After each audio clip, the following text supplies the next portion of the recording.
रफीक, आसिफ भाई की तरफ चलें? थोड़ी देर में चलते हैं।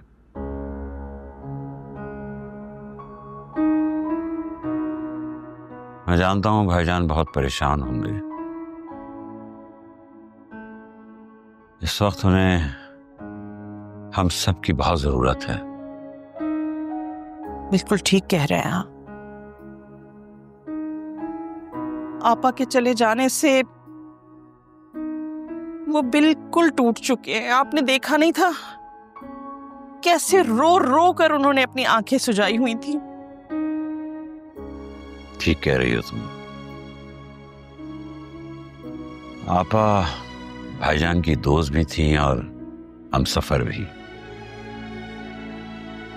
हर दुख दर्द की साथी। मैं इस बात का गवाह हूं कि मैंने भाईजान और आपा को सारी जिंदगी में कभी लड़ते हुए नहीं देखा। लड़ने की क्या बात करें, हमने तो कभी उन दोनों को ऊंची आवाज में बात तक नहीं करते हुए सुना। बहुत मोहब्बत थी दोनों के दरमियान। मुझे तो भाई साहब की बहुत फिक्र हो रही है। वो आपा के बगैर कैसे रहेंगे? यही सोचकर दिल घबरा रहा है। भाई साहब के हर लम्हे में आपा की खुशबू बसी हुई थी। और अब वो खुशबू बस यादों में रह गई है। मुझे अभी भी यकीन नहीं आता कि आपा चली गई है। वो हंसती मुस्कुराती, सबका ख्याल रखने वाली, उनके जाने से ऐसा लगता है जिंदगी से कोई रंग उड़ गया हो। आसिफ भाई बहुत तन्हा हो गए।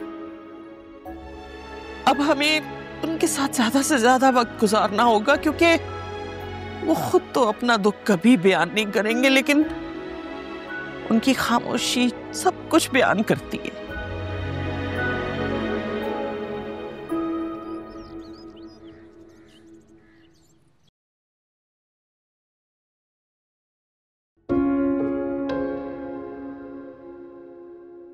आप कब आए?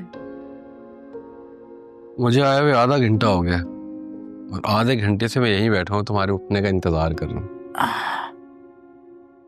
अरे तो मुझे उठा देते। तुम इतनी गहरी नींद सो रही थी, तुम्हें जगाना मुनासिब नहीं समझा। फबिया ज्यादा परेशान तो नहीं थी? जाहिर है परेशान तो थी, मगर मैंने आज एक बात नोट की है। क्या? वो उस घर में पूरी तरह से घुल मिल गई है। घर के कामों में अपनी भाभियों की मदद कर रही थी, और तो और हर आने जाने वाले मेहमान को बहुत अच्छे से केटर कर रही थी। सच पूछो तो मुझे आज वो पहले जैसी फबिया लगी ही नहीं। जैसे वो अपनी जिम्मेदारियों और अपने रिश्तों को समझ गई हो। मुझे भी ये सुन के बहुत खुशी हो रही। अल्लाह का शुक्र है कि वो अपने लोगों के साथ घुल मिल गई है। इतने सारे रिश्ते हैं अब उसके पास,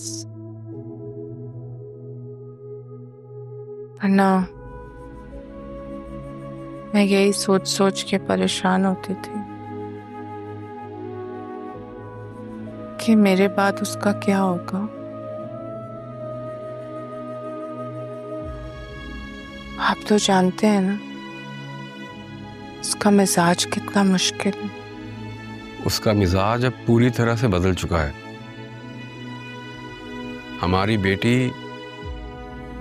अब एक घरेलू लड़कियों की तरह जिंदगी गुजार रही है।